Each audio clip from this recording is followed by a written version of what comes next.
Good evening, ladies and gentlemen, and welcome to this sixth Zotega Eminent Speaker series organized by the MwAPATA Institute in conjunction with the National Planning Commission. The theme today is the importance of human and institutional capacity enhancement in building resilient agri-food systems. And today we would like to recognize the presence of the Principal Secretary of Agriculture, Secretary Kamaganga, the Director General of National Planning Commission, Dr. Thomas Ntali, the Chair of the National Planning Commission, and also the Chair of MwAPATA Institute, Dr. Richard Mkandawire, the Executive Director of MwAPATA Institute, Mr. William Chaza, and in front also we have got the Principal of Bunda College of the University of Agriculture and Natural Resources, Dr. Agnes Mwangwela, and distinguished ladies and gentlemen. We are having a hybrid meeting.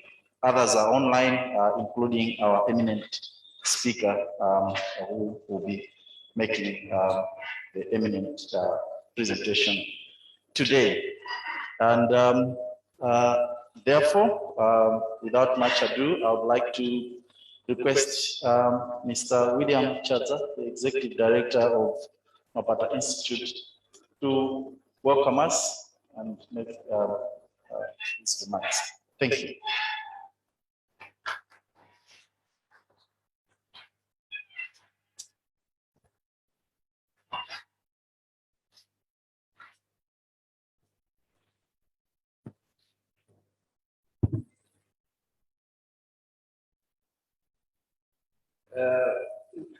Mrs.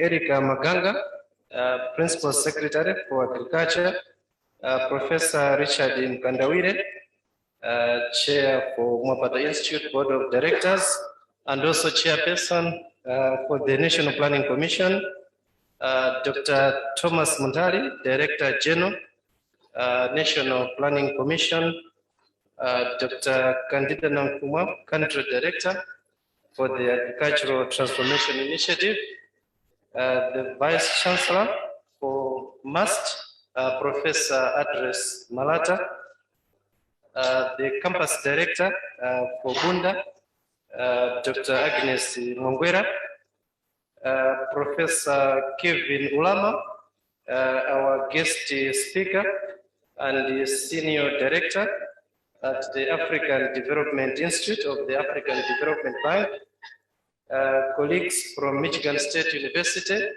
who are following virtually, panelists, ladies and gentlemen. It is a great privilege for me to welcome you all to today's eminent speaker series event.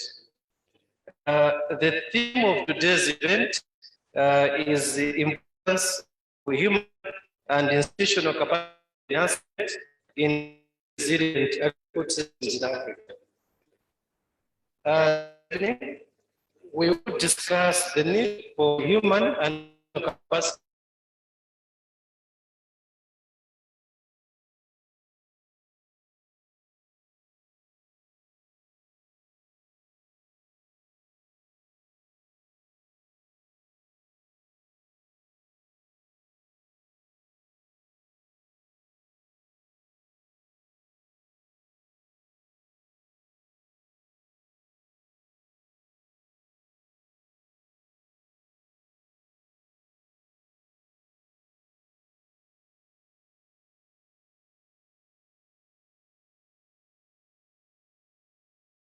Malawi's development landscape. As such, this evening, our eminent speaker will be Professor Kevin Urama, Senior Director at the African Development Institute of the African Development Bank. We are very excited to have Professor Urama, whose work at the African Development Institute includes shaping, coordinating, and overseeing the African Development Bank's agenda and delivery of training and capacity development. I also would like to welcome our discussant, Professor Richard Mkandawire, who is the Director of the Alliance for African Partnership. Professor Richard Mkandawire, as many of you also know, he chairs the MwAPATA Institute Board of Directors and is also chairperson for the National Planning Commission. I would also like to welcome our panelists who have agreed to share their perspectives and experiences. Distinguished guests, ladies and gentlemen, as MwAPATA Institute, together with our partners, National Planning Commission and the University of Agriculture and Natural Resources, we are hopeful that we can all take forward the issues that we emerge from the presentations and discussions in contributing to the national food systems dialogue, and also in engaging key institutions that are involved in enhancing capacity in building resilient agri-food systems in the country. We are grateful that the Principal Secretary for Agriculture agreed to be with us and also to be part of the debate and discussions on this important subject matter. Finally, let me thank our partners, Agricultural Transformation Initiative, an affiliate of the Foundation for the Smoke-Free World, and Michigan State University for their untiring technical and financial support. Distinguished guests, ladies and gentlemen, I'd like to thank you all for being here, and I look forward to your participation in the discussions this evening. Thank you for your attention.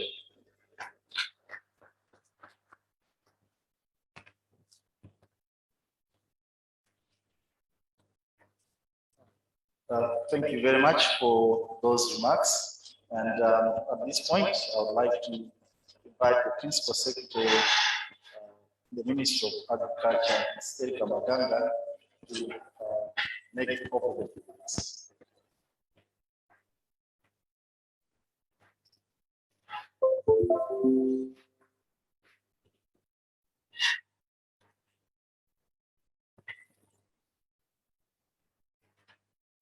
Good evening, ladies and gentlemen.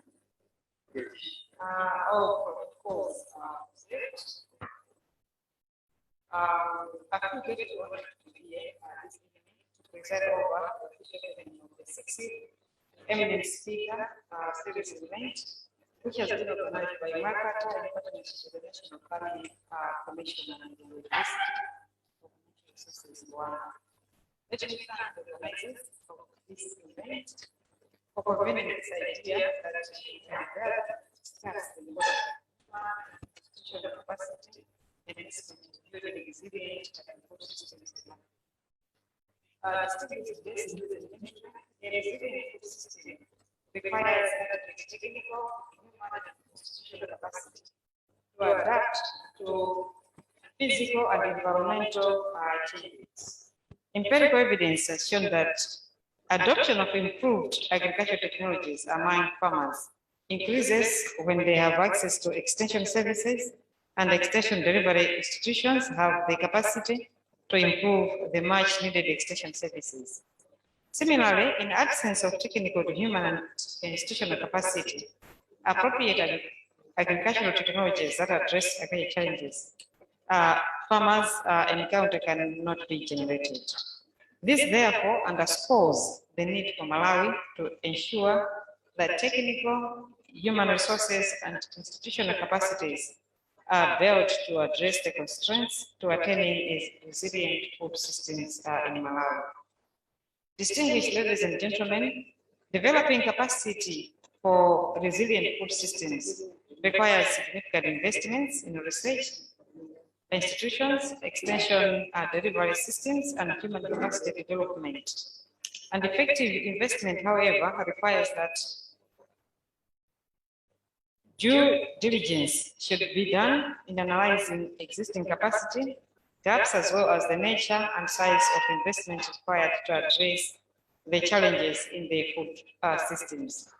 It is imperative that as we invest in capacity development, coordination among the stakeholders has to be strengthened. And lessons learned from the past have shown that there are high returns in investment when stakeholders are well coordinated, as opposed to situations where stakeholders work independently.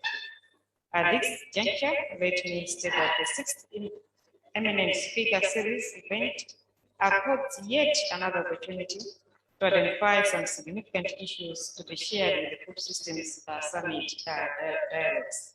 And this will form part of the contributions to the September 2021 summit in New York, the USA.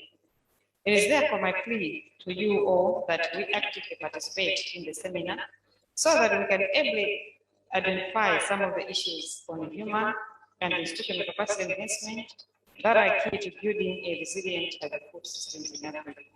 With these few remarks, I declare the Eminent Speaker Series officially open. Thank you very much for your attention, and God bless you all. Thank you.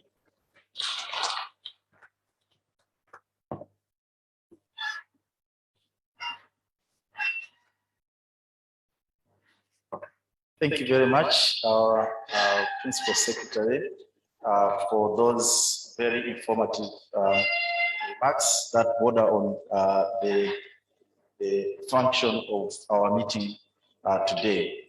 And as she has said, we are having this series as a contribution to the UN General Secretary's convening of the Food Systems Summit that will be happening. The summit is expected to identify the pathways for reshaping the global and national food systems. So to delve into the issue of the importance of human and institutional capacity enhancement in advancing and building resilient agri-food systems, I would like to invite our eminent speaker today, Professor Kevin Chika Urama.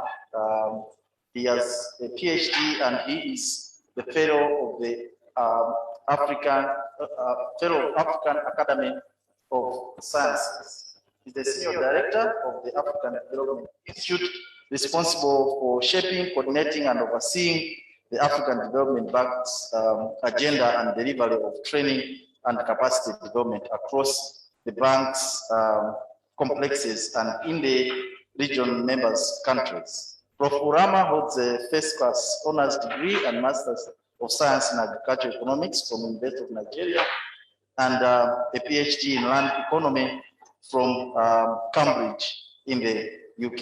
He serves on various boards and global research committees with a focus on delivering inclusive and green growth and the sustainable development goals.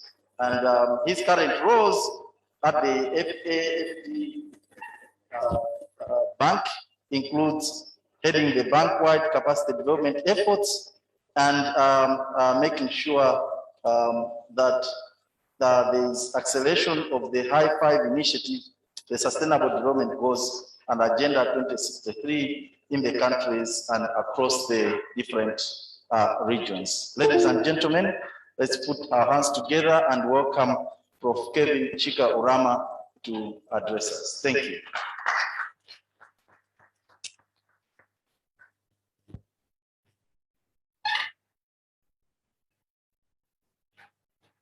Prof, may you please unmute yourself?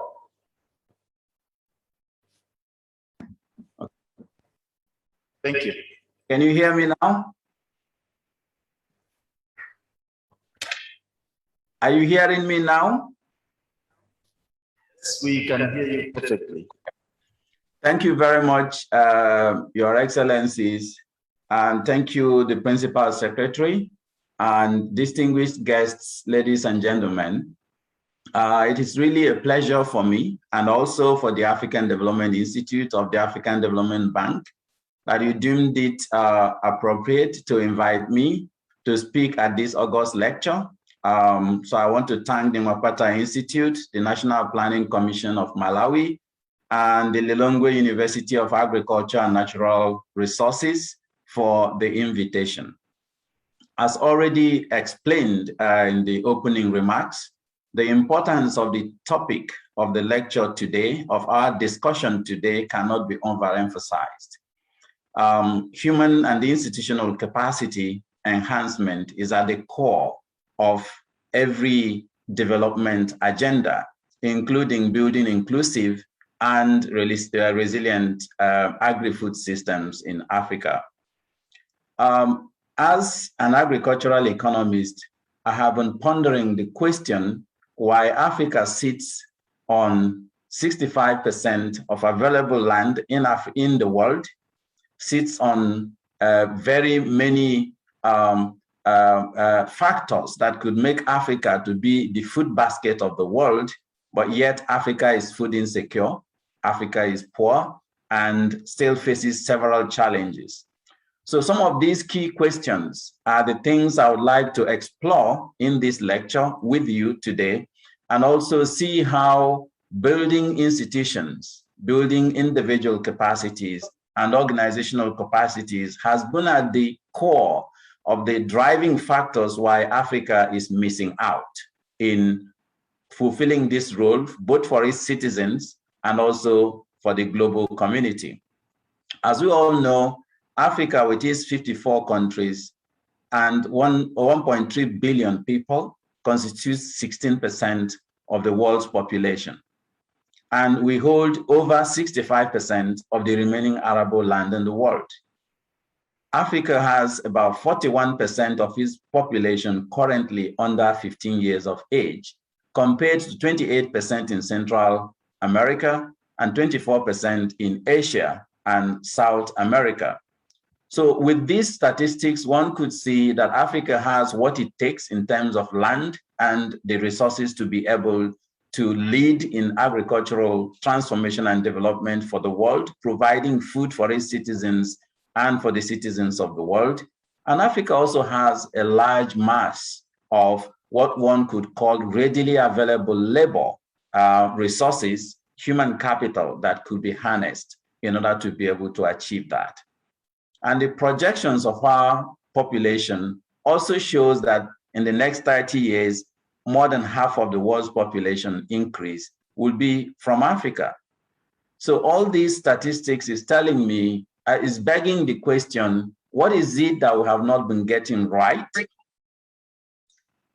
What is it that we have not been getting right with regard to playing our key roles in ensuring a more inclusive, more sustainable and adequate food systems, not only for Africa, but also for the world?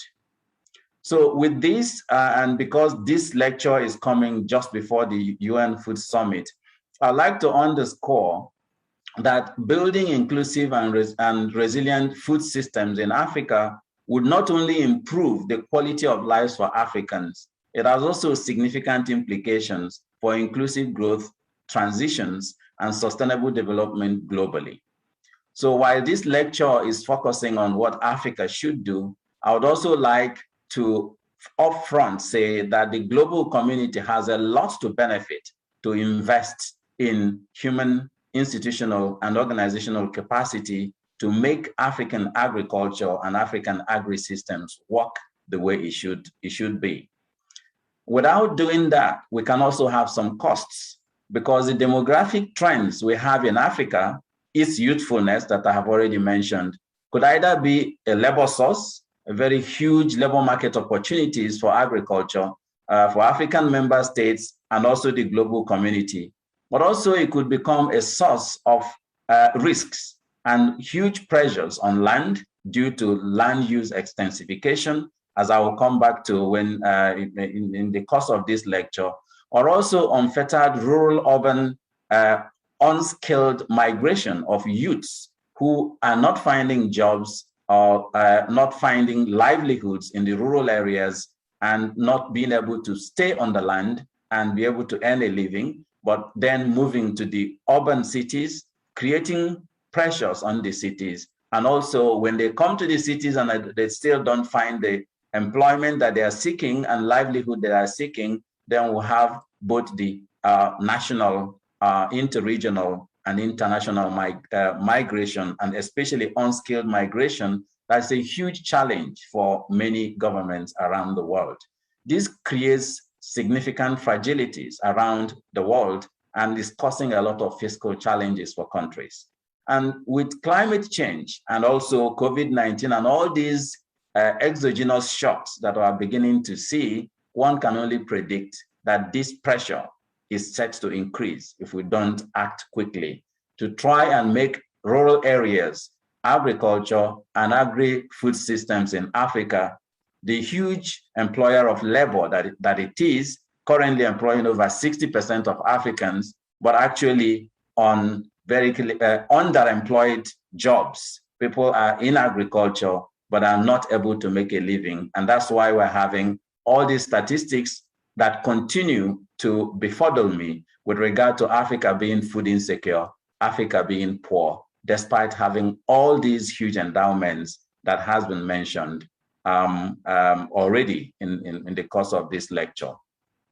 So one key point I'm making by this introduction is that this topic is not only relevant for Africa and Africa's development, it's actually imperative for global sustainability. And our global partners need to pay attention not as a source of aid or benevolence, but actually trying to secure our common future, which African agriculture and African rural areas present for the world. With that introduction, let me just go very quickly to what's the current status in Africa's food systems and also global food systems, and how does it create this imperative for the importance of investing in institutional, organizational, and individual capacity development, knowledge systems that we have been talking about. We know that the global food supply has nearly tripled since 1970, and food exports have grown sixfold over the past 30 years. However, a third of all that food that was produced globally was wasted each year. So this makes another point that I want to drive home in this lecture, that having a sustainable agri-food system is not necessarily about increasing agricultural productivity or increasing output, agricultural output on an aggregate level. So it does seem to me here, given these statistics, that what the world is, where the challenges are, is not in production only, but it's actually on how we use that production and how distributed that production is and how we make the food available to the places of need. Now we see that even despite that statistics that's very encouraging, we are doing better in producing the food we need around the world. But over 135 million people faced starvation at the end of 2019, and COVID-19 deepened it. 73 million of these were in Africa. If you look at the food insecurity and food security index, you find that Africa and South America are actually central in where these most food insecure people are living. And the UN World Food Programme, IFAD, UNICEF, World Food, WHO, and others, even FAO, have predicted that this is really going to increase because of COVID-19. The statistics are very staggering. It's not something I always like to look at very frequently, because I just can't juxtapose the opportunities we have, the potentials we have, and the huge and growing statistics of food insecurity that is ongoing. I can also not juxtapose the high levels of productivity increments and output growth we have seen both in Africa and in the rest of the world, and still the food challenges that we are facing in Africa. And this is why FAO defined sustainable food system, which is the topic of our discussion, as that system that delivers food and nutrition security to all in such a way that the economic, social, and environmental basis to generate food security and nutrition for the future generations are also not compromised. So in this definition of a sustainable food system seems to lie the core of what we're talking about here. It's not just about producing the food, but delivering them and delivering nutritious food to the people that need it at economically affordable rates, socially relevant in terms of the tastes and of the people that we are trying to feed, and then also environmentally sustainable without leaving huge externality costs that we've seen in various parts of the world that different kinds of agricultural systems and food systems can live in its wake. So the agri-food system typically will include a combination of actors. And this is where capacity development comes in. These actors include individuals, it includes organizations and institutions. And these institutions shape the transaction costs that occur within that system.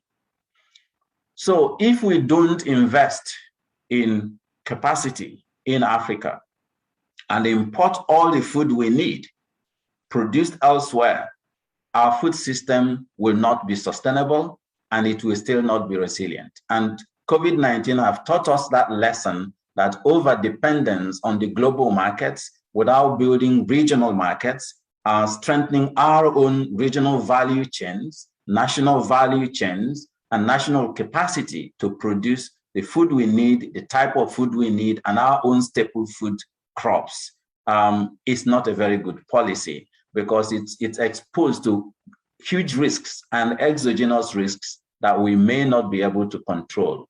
For example, when the COVID-19 lockdown happened, it wasn't a question of whether countries had the money to buy the food, but the food was not even available to be bought because countries focused on feeding their citizens, and rightfully so, and so on and so forth. So we need to think about capacity and institutional capacity, individual capacity, and organizational capacity at all levels as fundamental to the sustainability and resilience of that food system. And what do I mean by capacity?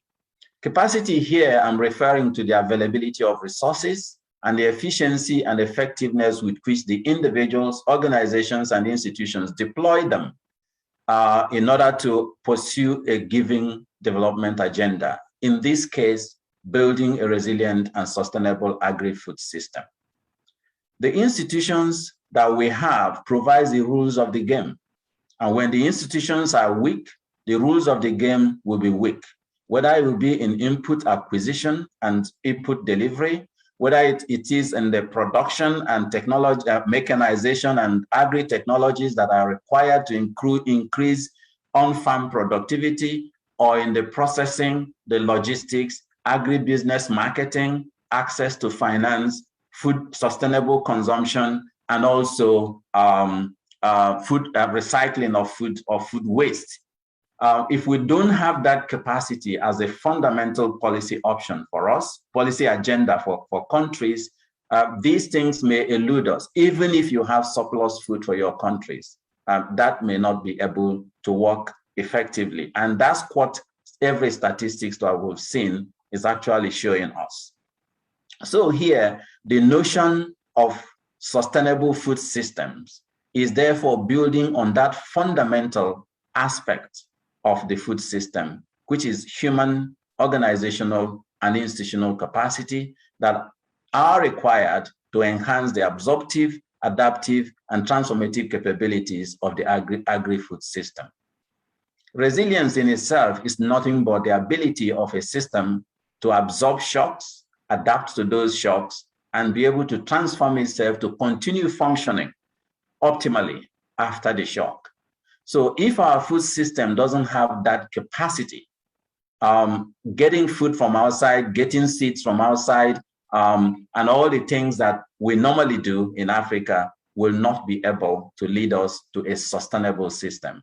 And with COVID-19, climate change, and all the other shocks that we know are going to continue to reoccur and increase over time, it makes good economic sense to heavily invest in building endogenous capacity, in building national value chains, and in building regional markets and regional value chains.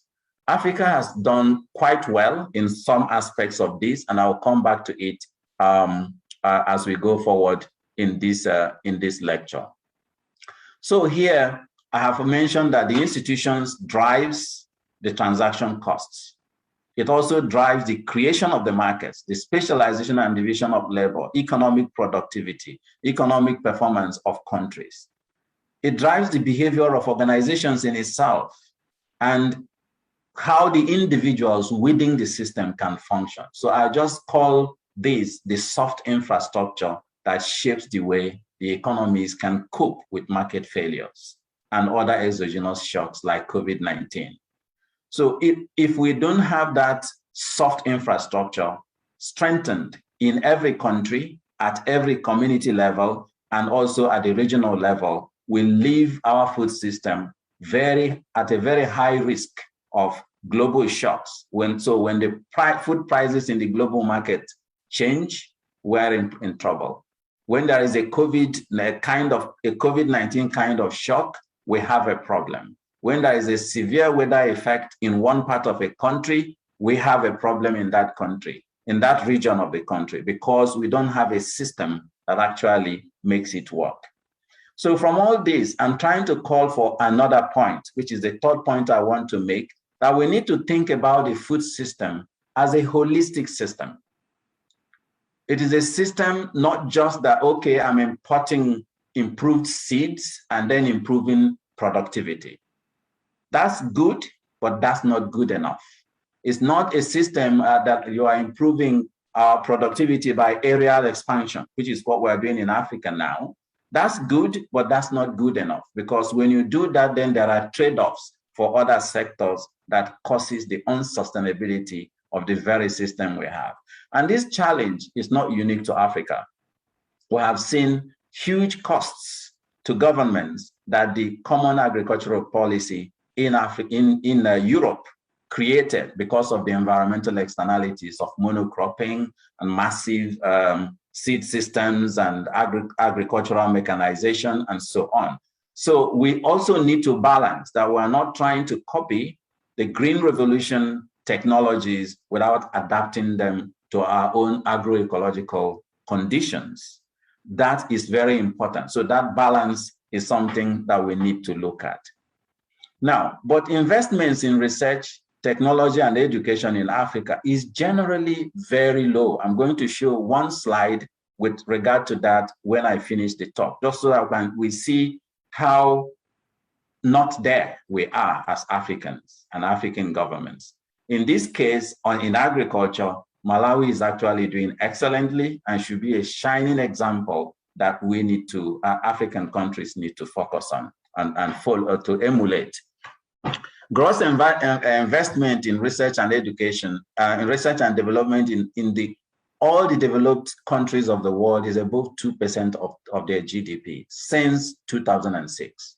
In Africa, that figure is 0.4% of GDP. It only increased marginally after 2004 to 0.42% in sub-Saharan Africa and 0.61% in North Africa.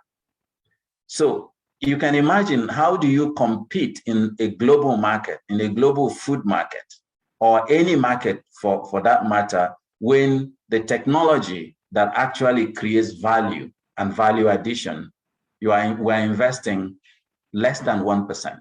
And other countries are investing. In many countries, it's actually more than 2.9% in Denmark, it's 3.4% in Germany, it's 4.55% in the Republic of Korea, and so on and so forth. So our competitiveness in the global food markets will just be an impossible task, because we know from economic theory that rent goes to owners of technologies, the people who increase value in the technology, in the development that we have. So in Africa, in the agricultural sector, we're investing very little as well, except in few countries like Malawi that actually are meeting the commitments that have been made by African governments, and I will come back to that. So that investment in capacity for research, education, extension, technology development, and technology deployment is at the root of having a sustainable food system. And I will keep coming back to that point as we go forward. Because we don't have that investment, as I've mentioned to you, value addition post-farm in Africa is very low compared to every other international standards. I'm going to show a figure to that as well. Because of this, you find that we're actually getting lower and lower returns in real terms for our agricultural exports. And this might be of interest for Malawi, because Malawi is actually doing well in terms of agricultural contribution of agriculture export net earnings to your GDP. But the value of what we're getting for what we're exporting is actually lower than it should be because of lack of technological capacity and inputs to operate at a higher level in the value chain that we're looking at.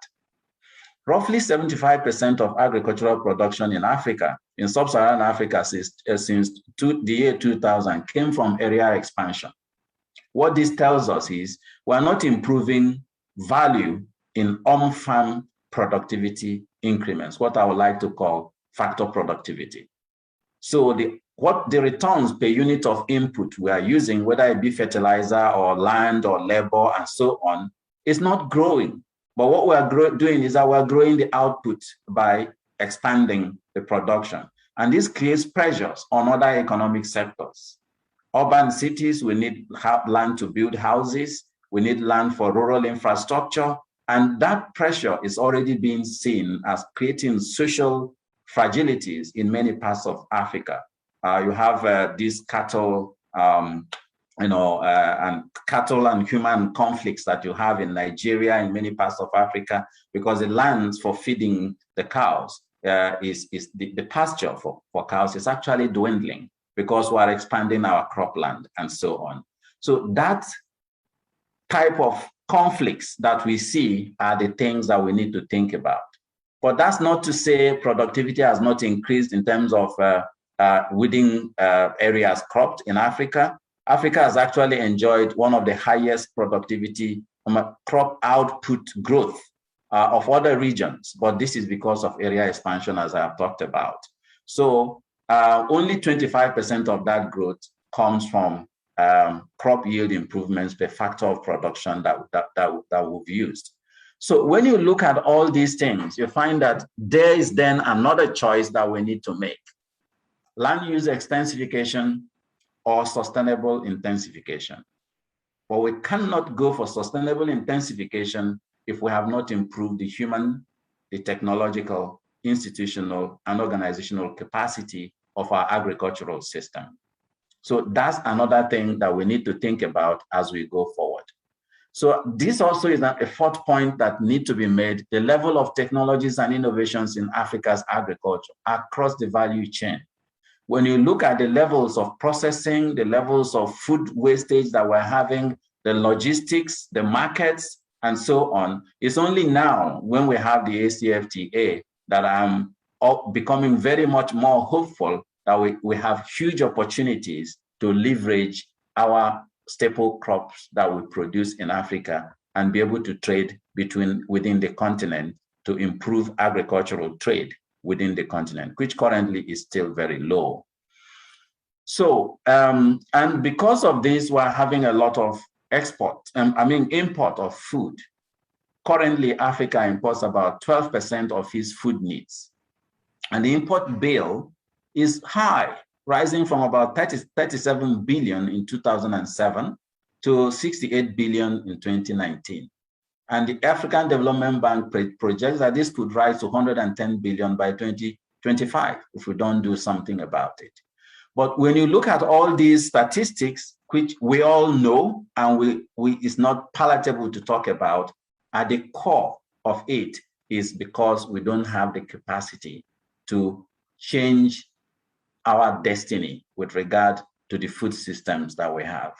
We have the land, we have the people to do it. So the land is there, the labor is there, the capital could be there, but then we don't have the capacity to actually combine these factors of production to be like other regions of the world that are actually exporting food to us.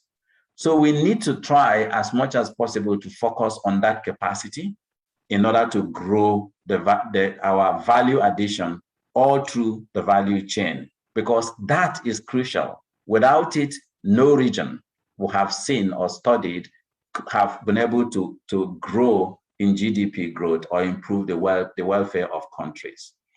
As I've mentioned in this regard, I would like to really give kudos to the government of Malawi for the achievements it has made with regard to investments in agriculture, standing about 11% of total budget.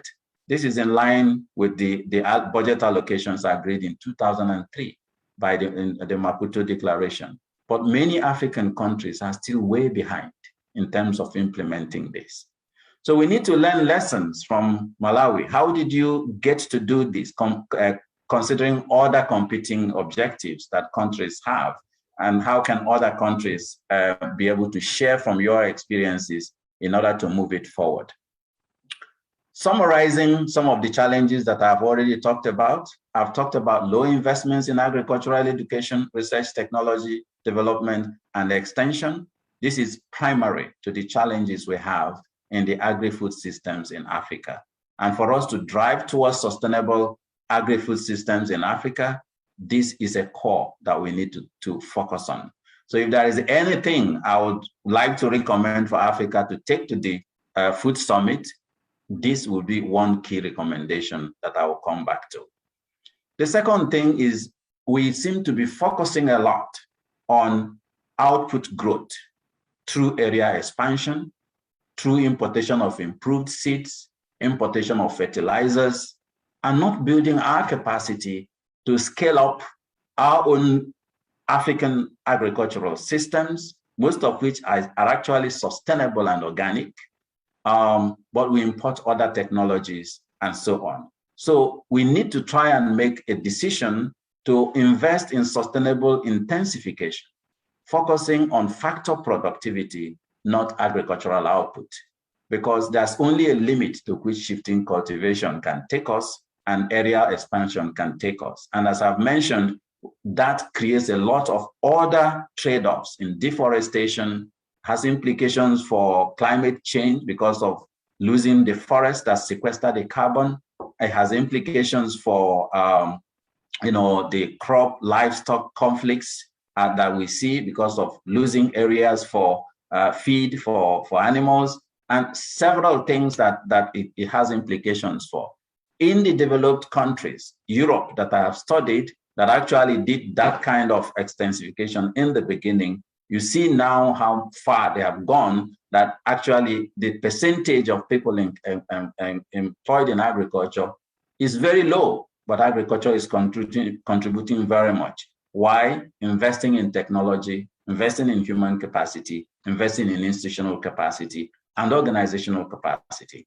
They have policies that drive every action, and everything is so well organized that agricultural productivity per hectare is growing very much. When I show you the figure, you will see Africa is like on the x-axis, while other countries are just running away and trying to enjoy themselves in that.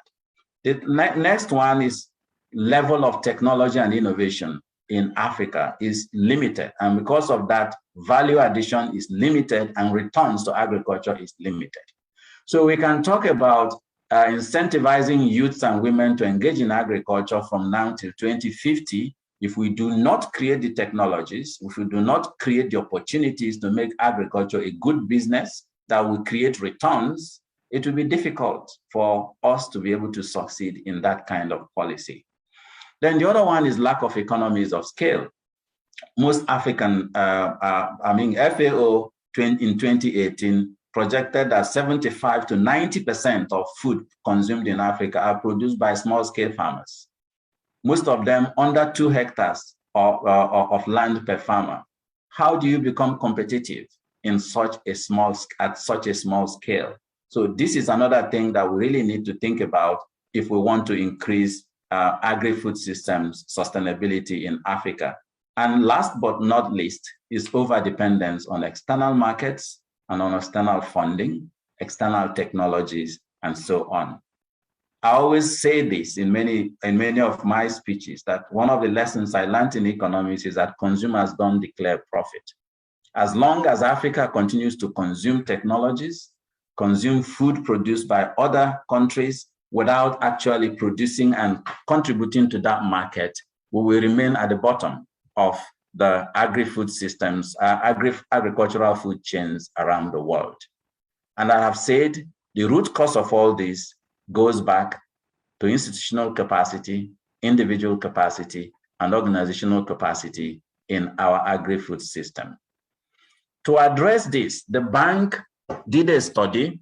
How many minutes do I have so that I don't overstay so much? Hello?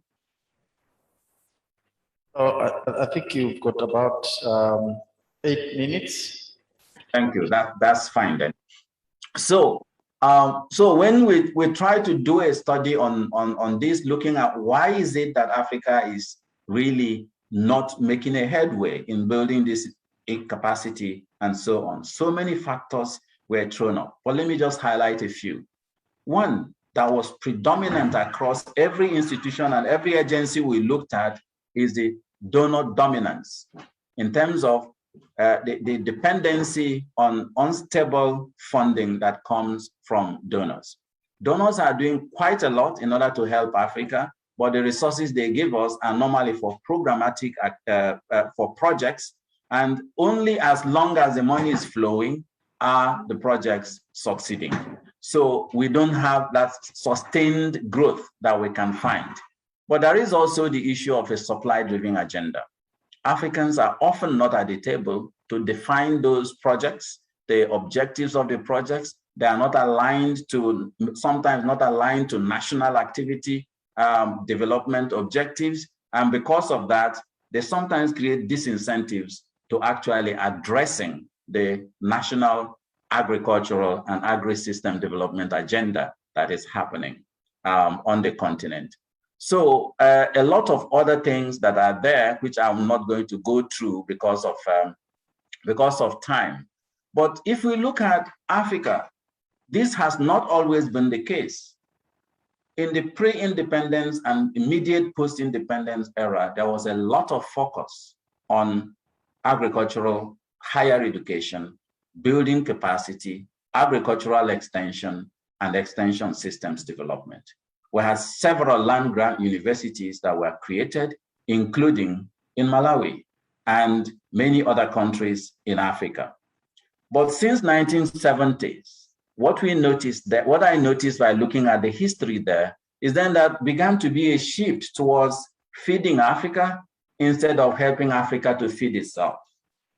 The reason was because of the crop failures that happened, and then the food price hikes that happened in the 1970s. So there was an emergency, and rightfully there was need for food aid, and everybody came in to help the continent. But since then, we started de-investing or divesting away from those colleges, land-grant universities, colleges of agriculture, and so on. We had many of them that were doing wonderful work.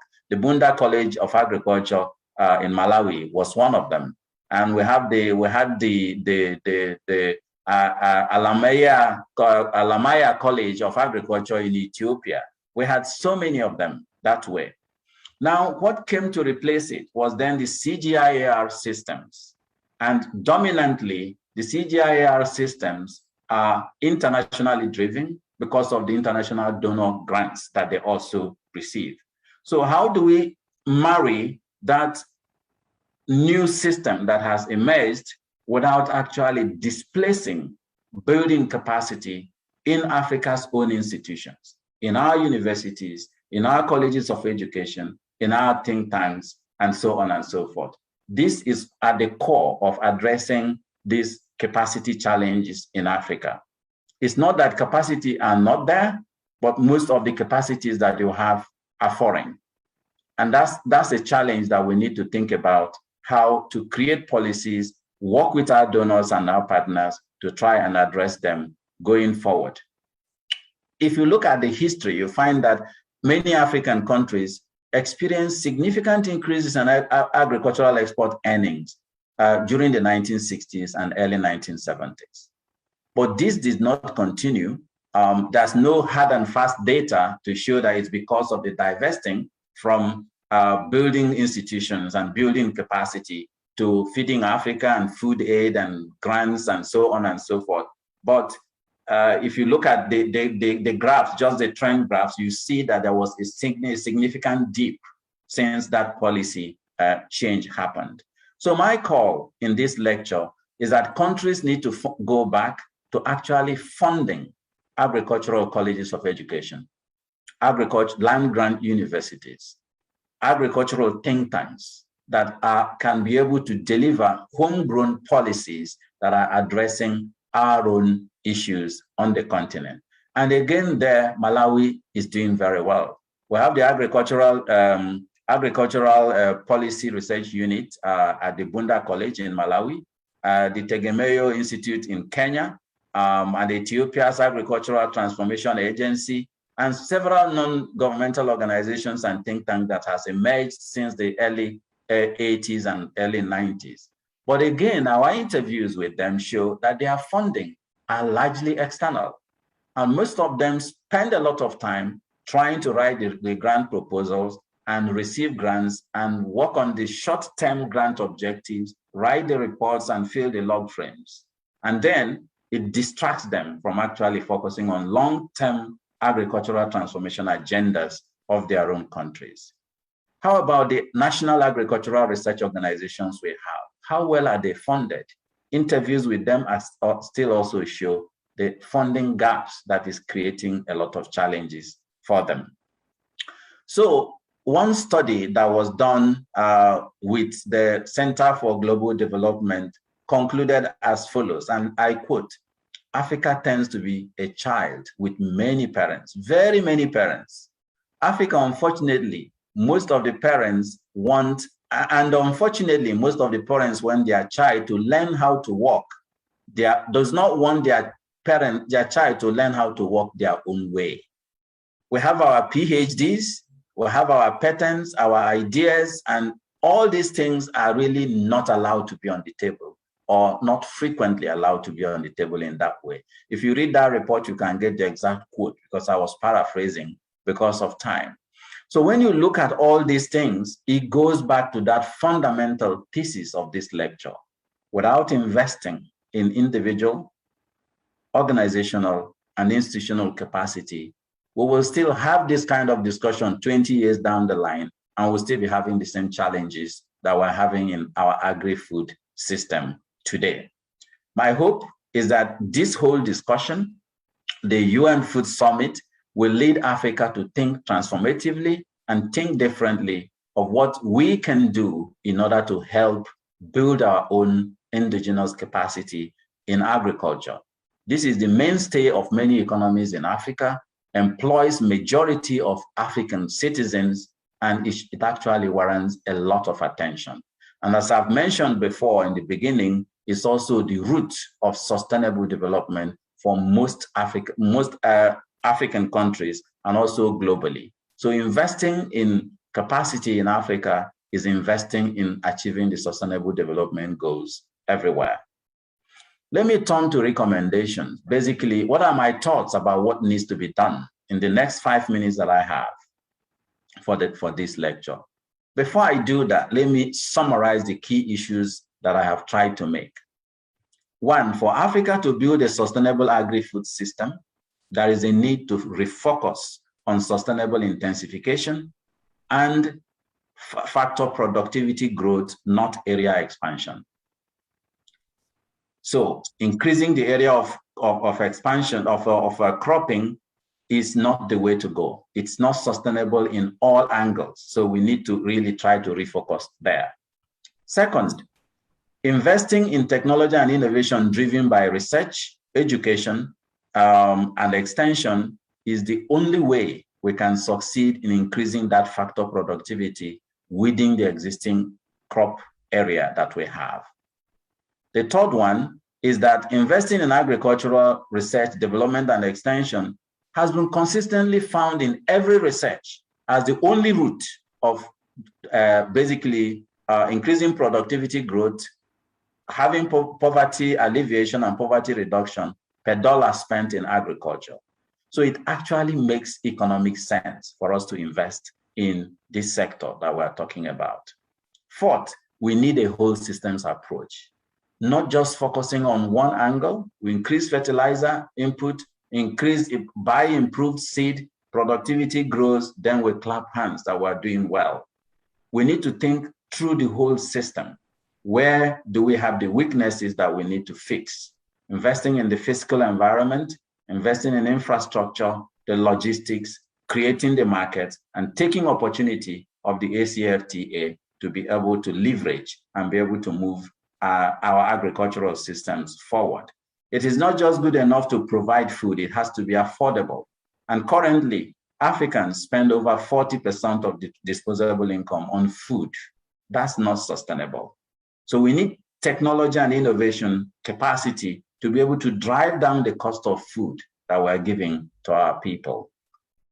Several other things that we can talk about, but then the key recommendations for African governments, the number one will be do what Malawi has done. Basically, demonstrate political commitment for national agricultural research, development, and investment, and education and extension by honoring the Maputo Declaration. Invest 10%, minimum of 10% in agriculture. That can be done. And Malawi is an example that it can be done. And that's the only way to move forward. The other one is for countries to consider developing national agricultural innovation systems, because innovation drives everything. And without having that system that is adaptive, sustainable, and competitive, our agri-food system will continue to have challenges as we go forward. And now we have the ACFTA, as I keep saying, that creates huge opportunities for us to actually attract the private sector, innovate, grow our agriculture, and be able to trade within African continent and make money, doing good by doing well as well. Third is to prioritize demand-driven and adaptive research and technology development. So even when we are working with donors, let it be research that is of need on the continent, not what donors think are necessary. So doing that, African countries need to have their own action plan for agricultural and agri-food systems sustainability to going forward. So when donors come, you have a plan that they can work with.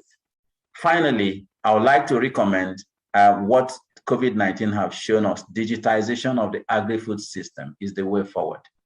This is the best way to bring youth into agriculture, and this is the best way for Africa to leapfrog in the food value chain to be able to operate at levels that can create good returns as we move forward. But finally, I said finally twice now, but finally, we need also to facilitate public-private partnerships in agri-food systems in Africa.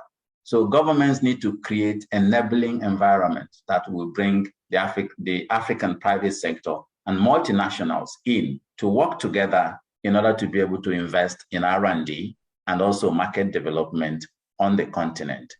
Other recommendations that I have, I will leave it for when I share my lecture notes because of time. But let me just talk briefly about what Pan-African development organizations need to do. I would like. You have 1 minute to wrap up. Okay, thank you. I'd like to recommend that Pan-African organizations and other multilateral agencies need to form an agricultural science, technology, and innovation trust fund for Africa in order to bridge that gap and invest in deepening capacity for regional value chain development and intra-Africa trade in order to take the opportunity of the ACFTA. Thank you.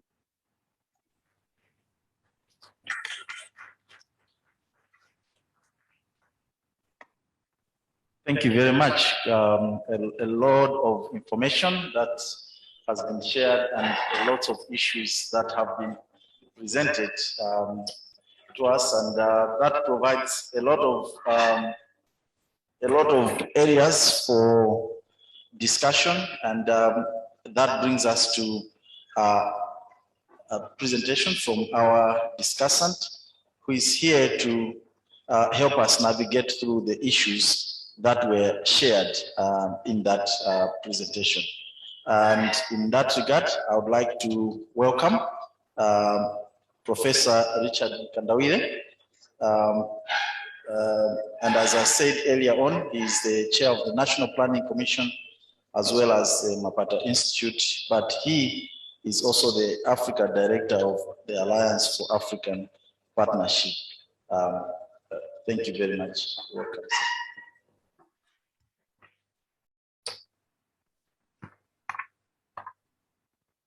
Well, thank you very much, moderator. Allow me very quickly to recognize the PS who has graced us at this function on eminent speakers. This is Erica Maganga, but also more importantly, let me also recognize our keynote speaker, Professor Kevin Urama, who is the Senior Director at the ADB's African Development Institute. Many colleagues who are here, Professor Agnes Malata, the VC of MAST, and also the NPC Director General. Our colleagues are from MSU, you're welcome, and also the MwAPATA Executive Director, and also our colleagues from LUANAR, representing LUANAR, who is a partner to MwAPATA. Appreciate your presence. First, I think allow me to thank the guest speaker, Professor Kevin Urama, for his incisive reflections on the key issues related to the importance of human and institutional capacity enhancement in building resilience, agri-food systems in Africa. I think as most of us know, Professor Kevin Urama is a well-known authority and a champion why African governments need to run and not walk or even crawl if they are to catch up with the rest of the world in transforming their agri-food systems. I'm picking up this symbolism on running and not walking from Tandika's keynote address at the London School of Economics when he was appointed as the chair of the African Development Studies Center. And I think we've seen that being echoed by Professor Urama, that Africa is unlikely to progress in transforming its agri-food systems if it needs, it keeps on not paying attention to investing in the research and development systems, including extension systems. Many of us are still crawling. We're not even walking.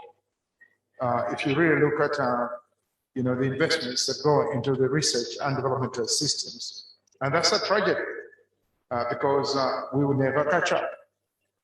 Indeed, I mean, there's no reason whatsoever why countries which were leading in export of such commodities as cocoa were in Africa, or indeed cassava were in Africa. Now, like cassava, for example, the lead exporter of cassava products is not Nigeria, let alone Malawi. It is actually, Vietnam. It is Thailand, followed by Vietnam, and other, Asian countries. And this begs the question again: why? Because we're crawling, we're walking. We're not running. Africa should be running if it's really to transform its agri-food systems. And clearly, I think in that regard, I think Professor Urama alluded to that, we need the commitment of African governments. Our leaders, yes, they agreed in Maputo that they would commit 10% of their budget allocation to agriculture through CADA. But how much of that 10% is going into research and development systems? A very, very small fraction. I believe in Malawi, it is no more than probably 3% of that 10% that goes into agriculture, research and development. It's a major challenge. And again, Professor Kevin Urama, what I want to do is not so much to dwell on some of the specifics you raised, but really to begin to look at what can we do together with the global community, including the African Development Bank, to ensure that Africans are beginning to run and to catch up instead of walking and crawling. And again, you as a colleague, who has actually been a major champion in advocating for Africa's transformation of the agriculture sector and also commitment of resources. We're very keen. I'm not just talking as a Malawian, but again, I'm talking as an African colleague of yours who has worked at the continental level. That I think the African Development Bank has an obligation to really begin to look at how does it really stimulate additional investment in research and development. And that includes policy research think tanks, like the ones we have here in Malawi, which include the MwAPATA Policy Institute, and also CARD from Bunda, and also Center for Social Research, and also others from our universities, such as MAST, where they're leading in a number of important think tanks. These need to be, built, they need to be strengthened at the institutional level. But beyond that, of course, I think all of us are crying that we have very limited numbers of analysts, let alone hard science researchers, and we need to train more. And again, we need commitment of resources. There must be intentional efforts in moving in that direction of ensuring that we have a pool of soil scientists, we have a pool of agronomists, and we have a pool of all disciplines. I would like to thank ATI, represented by the country director here, that again, they recognize the need for training more scientists, and they've sent to a number of universities young scientists. So, Dr. Nkuma, thank you very much that you are leading in that respect of mobilizing additional young scientists to move, to come back and begin to be the drivers of transformation. That's absolutely critical. But I think in all these efforts, many of us, again, who have worked at the continental level, we've realized that I think a lot of the research that is undertaken, including policy research, tend to be ivory tower research. I think most of the colleagues are interested in publishing and not looking at impactful research, research that will be transformative, that will really stimulate growth of the agriculture sector. And again, that's a major challenge that we need to be speaking to. And again, colleague, Professor Kevin Urama, I think we need to begin to think out of the box and say that when we talk of institutional strengthening, it's not just about strengthening an institution that is actually engaged in deep-seated research that is going to be appearing in the referee journals, but it's also about ensuring that that capacity goes to those individuals that might seem to be at the periphery, but they're very central to pushing for resources.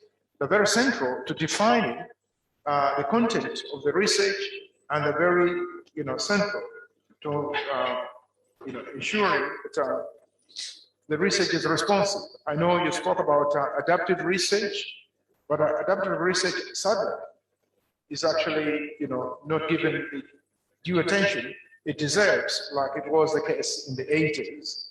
And I think we need to go back to that. But beyond that, again, if we're to be innovative, I'd like to put it to you, Professor Kevin Urama, but I think also let's think of providing additional capacity to even civil society organizations that might be important allies in pushing for transformation, for change.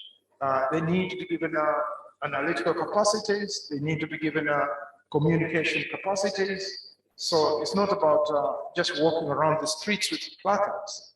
It's about generating enough evidence, even by those civil society, to be able to convince governments that you need to invest in not just inputs, subsidies, but also please invest in transformative, growth, stimulating, areas, which includes, of course, investing in research and development. And that voice needs to come from also the civil society organizations.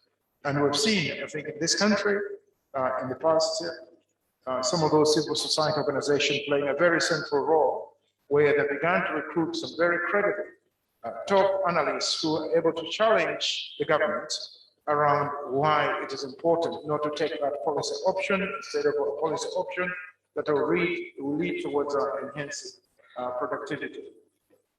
Having said that, Professor Urama, we're very keen, again, not just as a Malawian, but also as a colleague of yours who works at the Pan-African level, that I think let's begin through you, and I hope you can respond to that at some stage.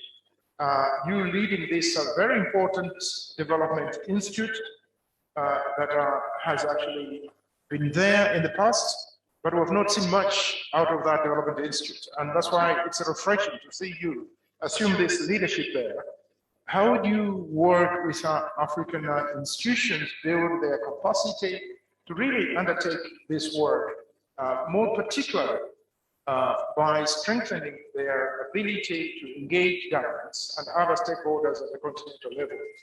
I'd like to submit to you, Professor Urama, that can we sit down with some of the policy research institutes in Africa, whether it is RENAPRI, with our own local institutions here in Malawi, can we sit down and design a program that will be, tailored towards supporting national governments, or indeed engaging national governments, whether it's both in training, because sometimes it's just simply that some of the governments don't have adequate information.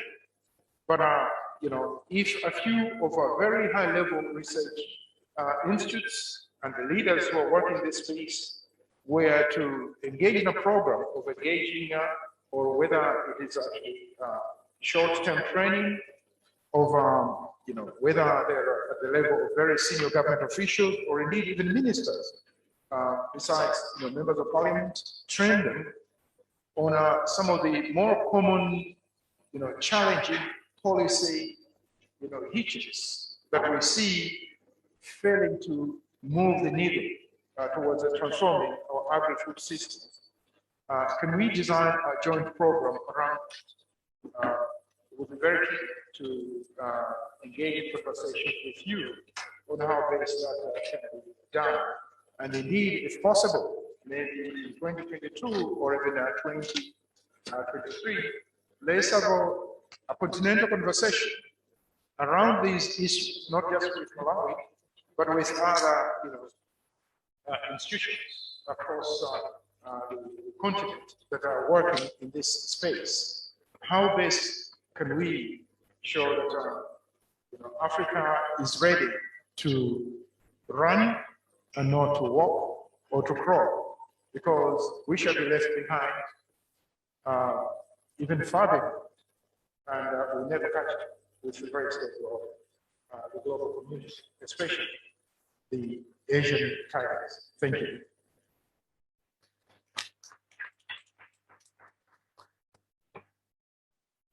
No, thank you very much for those discussion points, and I think he has brought to the fore and he emphasized the issues that were raised by our eminent speaker. At this point, I would like to request that the front we should have Professor Agnes Malata from MAS, as well as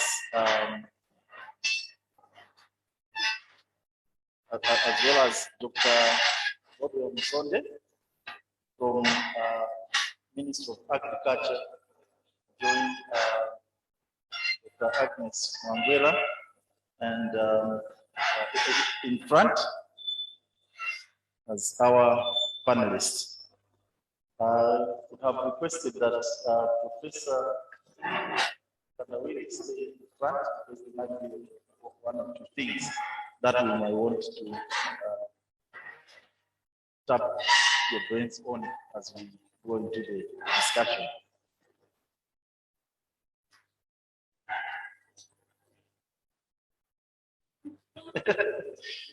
Okay. Yeah.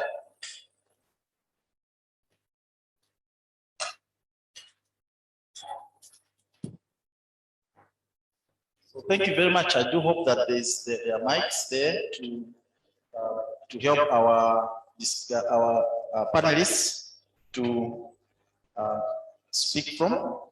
But we have got three panelists that I would like to introduce to you. We have got Associate Professor Agnes Mwangwela, Acting Principal of Bunda College at the University of Agriculture and Natural Resources. We also have Professor Agnes Malata, who is the Vice Chancellor of Malawi University of Science and Technology, and former President of Africa Honor Society of Nursing of Stigma Titatau International, and former Vice President International Confederation of Midwives, and former Principal of Kamuzu College of Nursing, which is now part of Kamuzu University of Health Sciences. We also have been joined by Dr. Rodwell Mzonde, who is the Director of Planning in the Ministry of Agriculture, and he has worked as a director for some years, and is also responsible for planning and policy and budgeting issues within the ministry. So we have got able panelists who will be here to help us delve through these issues. The presentations that we have had, one of the things that has come strongly is the issue that human capacity and institutional capacity is essential. It was mentioned that we are busy as a country chasing the agenda that is set for us by people from outside instead of focusing on our development goals, and that funding of agricultural institutions does not foster adequate focus on national development goals. I would like to start by asking Dr. Mwangwela that from the presentations, academic institutions have got a mandate to facilitate the development of enhanced human and institutional capacities in building resilient agri-food systems in Africa. And what institutional and human capacity deficiencies do you think are affecting the functioning of the Malawi's agri-food systems? And as you're talking about that, I would like to request that you also mention how these can be addressed and what your institution, LUANAR is the agricultural university in Malawi. What is your institution doing, or what could it do to address some of the bottlenecks that you will have identified in the agri-food systems? I hope that at the end of your response, you're going to give us a way forward on what would be the priority actions that would be taken by academic institutions, not just LUANAR, because I think from the discussion, we have seen that different players have a role to play. Dr. Mwangwela.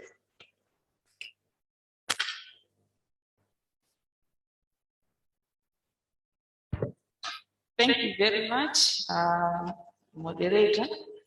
Indeed, as we have all heard from the presentation that was made by Prof. Urama, both institutional and human capacity challenges do exist in African institutions. As rightly observed, most of these institutions are underfunded, and because of that, the research agenda and programs that are being implemented in these institutions are externally influenced. In most cases, for example, here in Malawi, the undergraduate training is supported because the students receive, they are able to access government loans and grants. Unfortunately, postgraduate students are usually either self-supported or they are supported using external grants. And what this means is that even the research that is conducted by these postgraduate students rarely is addressing some of the basic needs in terms of the agriculture sector that we have. But we have to align with the funding organization or the collaborating institutions that we are working with.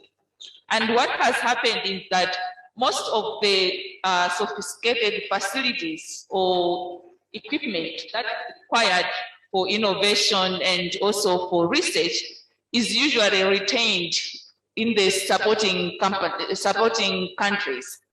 As such, most of the work that is done here does not add as much value in terms of innovations that can directly affect our production.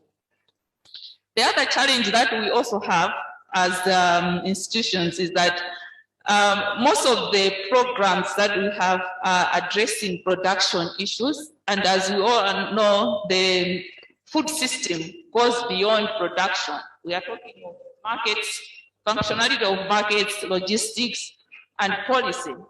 So in terms of infrastructure and also institutional capacity, there is need to build capacity in these other subsystems of the food system. In terms of even the scientists that we have, if we were to look at the numbers, proportions, both in terms of the higher education as well as the agriculture system itself, you will see that we don't have as many scientists in the other two subsystems, that is trade, logistics, and policy. And this will put us at a disadvantage, especially when we are looking at the Africa Free Trade area that is coming. If we are going to remain competitive and productive in the liberalized market, we need to have capacity to be able to look at the market and position ourselves, not only just looking at our own production, but how we will participate in that trade and also in the free trade area. The other issue is that the capacity also that we have, not only are we looking at the different subsystems, but even the value chains. Since we are relying on external support, most of this external support comes with predetermined value chains that we can work with. And these are predominantly maize, soy, groundnuts. And with the disregard for either other crops, horticultural crops, livestock, aquaculture, and even if we are going to look at our output, both in terms of postgraduate students, research projects or research publications, you will see that most of the publications that we are working on, or most of the students are working on, is through these three main value chains. So with that, then it also leaves us to be vulnerable, because these are not the only foods that we consume. And you will realize that because we are not investing in the diversity of the food system, we are importing a lot And most of the imports that you will realize, if you see, is that we are importing animal products, we are importing horticultural products, where we are not making investments. So for us to have a resilient food system, not only are we supposed to invest in the research in general, but we're also looking at the diversity both of the value chains as well as the capacity in terms of the scientists and the students. The other issue that also I would like maybe to mention is the issue of policy training. It came out in the presentation and also when Prof was presenting. Like at Bunda and LUANAR, we have the Center for Agricultural Research, we have the Aquafish Center of Excellence, and we are hosting the Center for Agriculture Transformation, which is supported by the Foundation for Smoke-Free World. All these institutions, if you see, you can see how many people are there who are working on the policy angle. And even if we invest in the production, if the policy is not there, if we are not analyzing the data, we are not generating data to inform policy, most of the investment that we make is going to be lost. And we will end up being stranded even at something that we should have foreseen in the future. So it is something that we need both to train in terms of the training of students that we are having in terms of the pipeline, but even for the people who are already in the field and working. I think when in the late 90s, we had quite a number of on-the-job training for policy holders and in the government. They will come for upgrading and they will come for refresher courses for modeling, policy analysis and the like. Something that disappeared for some time. But I believe that if we're going to invest further in the capacity of the institutions, not only just on the education side, but even on the government side, we need to have this continuing professional development programs to build capacity of our people who are already implementing programs. So moving forward then, I would like to indicate that as LUANAR, we are also reacting to the change that is happening in the country and the vision that Malawi has put, the Malawi Agenda 2063, and we have revised our curricula in that now we have also included sustainable agriculture as part of our postgraduate. We have increased more PhD programs. Now we are having 22 master's programs and 8 PhD programs that will allow us to train more scientists, more analysts, and be able to generate our own information and our own knowledge that can feed into our policy. Thank you. Thank you very much for those responses to the question. One of the issues I think that has been mentioned but also has been highlighted was the issue of technology. Like, yes, we might be talking about producing a lot, but there are post-harvest losses, low value addition, and the issue of sustainable intensification and looking at technological input to do that. Digitization is key. So it's said that embracing technology and active participation in the fourth industrial revolution are very critical for Malawi to have these sustainable agri-food systems. From Prof. Malata, who is at MAST, one of the institutions that is dealing with these kind of issues, how can Malawi navigate through its aspiration using technology to promote healthy and sustainable diets within the ambit of agri-food systems, and what ought to be prioritized? And how can Malawi advance inclusive wealth creation in the food systems by looking at investing and harnessing technology? 5 minutes. Thank you very much, moderator, and all protocol observed. I think allow me, before I answer those questions, to reflect on two issues that the eminent speaker emphasized on. He said we have the land, we have the people, and in some countries resources, but we have limited capacity. And I think listening to him, I thought perhaps it's high time we as a country learn to unlearn. Because I think there are some practices that we have done for many, many years that perhaps don't make a difference. And I was also impressed with his, I think, admiration for our country, that Malawi has made progress, that Malawi has invested in agriculture, but I think there are still areas that need attention. So for me, maybe to make progress, we will have to learn to unlearn. So certain things we have to stop doing, and then start looking at new innovations, and of course, embracing technology. So the speaker gave us statistics, and statistics actually clearly show that technology is a challenge, not only for Malawi, but most African countries. And when we're looking at technology, we should look at the whole trajectory. So we're looking at from farm to fork or stomach, and I know this is common language in agriculture.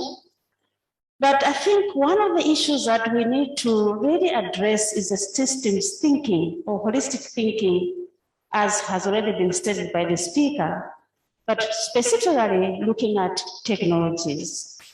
And for me, I think speaking on behalf of MAST, I would like to say that when we are looking at technologies, I think as a country, we should look at sustainable production, sustainable processing, sustainable distribution, and of course, sustainable consumption.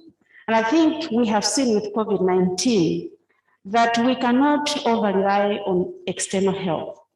I think there was a time, all of us experienced it, where we couldn't fly, and flights couldn't come into our own countries. And I think the whole world has now learned that resilience is not just about, an agricultural system, but I think all systems, because they are interlinked and interrelated. And reflecting on the question, I want to say this, that we need to create space for innovation and technology development. And I must say that I'm impressed because I listened many times to presentations by young people in our nation, and I've noticed that digitalization is really on the move. So a lot of applications now, I think Agriculture Extension has a lot of applications. And I think I was in another meeting organized by ATI, where we saw what students, young people can do. So in other words, the now is youthful. The future is also youthful. So we need to take advantage to give these young people an opportunity to come up with innovations that can help our systems. I also want to say that for technology, if we're going to make progress as a country, we should not only look at quantity, but also look at quality. Because I think what has failed many countries, particularly here in Africa, are that when you come up with technologies that only increase output, but the quality is poor, then you can't have a market. And then at the same time, you find that you will not attract the attention that you want to get from even the users. So I think as we look at technologies that can help us with the issue of discussing agri-food systems, let's always be mindful that quality is of prominence, is important. And of course, technologies, you've talked about what you have seen and heard in some of the different forums. Are there technologies that we may want to focus on, or things that we can scale up? Yes, so I think I did give an example of digitalization, a lot of applications that I think need to be scaled up. I've also seen some applications for food processing, but as I said earlier on, it's about quality, because you don't just want to come up with innovations or technologies that don't really make a difference. So I think we need to make sure that we create space. And so what Malawi University of Science and Technology has done is to create that space. So we have space where we invite anyone. They don't have to be university students. Any community innovator can come to MAST. They can try their innovation. We'll add the science, of course, as an institution of higher learning. But the idea is that let's polish them so that they can be used for promotion of agriculture in this country and, of course, add value. And I do know there are a few minutes remaining. Allow me, moderator, to move on to what are the priorities. So I will not say much, but to say investment. Let's invest in capacity building.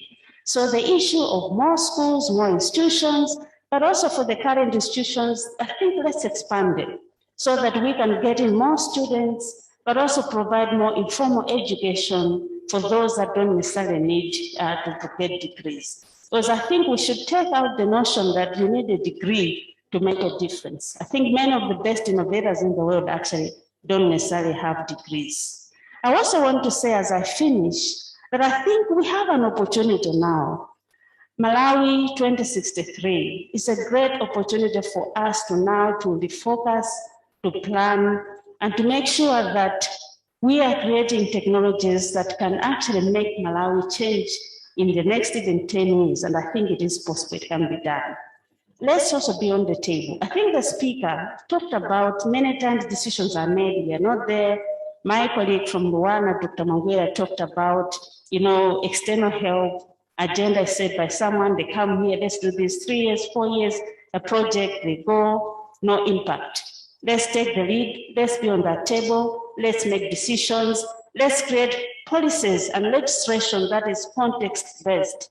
Because there are many policies that are not context-based, and it's very difficult for us to move on as a country, because once funding goes, then that registration cannot be moved forward. But I think context matters.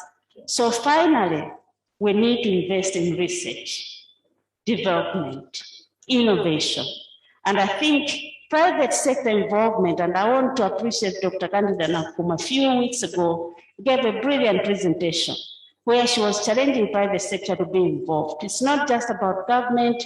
Private sector can invest, can look at an innovation, perhaps for processing groundnuts, take that innovation, support it over 3-4 years, and then that innovation can be rolled out in the country. Yeah. So thank you very much for giving me this opportunity. And finally, let's support the youth. An example of Mrs. MwAPATA, I think, Ngoma, that I've met with Lape, a good example that young people in Malawi, if well supported, if given the platform, they can actually make a difference in technology, industrialization, and Malawi, yes, can be a better country. Thank you very much. Oh, thank you very much. The now is youthful, the future is youthful, technology is very essential. And what's coming out is that there is need for an action plan, our own research plans, which donors can subscribe to, our capacity development plans, which even the private sector can subscribe to. We were applauded in the presentations to say Malawi is doing very well. There is the CADAP, which Professor Mkandawire was the head of at some point at NEPAD. How did that work? Are the issues being raised that we are there, things are working perfect, correct? Is there something that we could change to make sure that what we had aspired for? Because I think pillar number 4 and other intricacies within the CADAP pillars, institutional frameworks, human capacity development are very essential from my knowledge as an associate professor of food security. Thank you. What would be your take on this?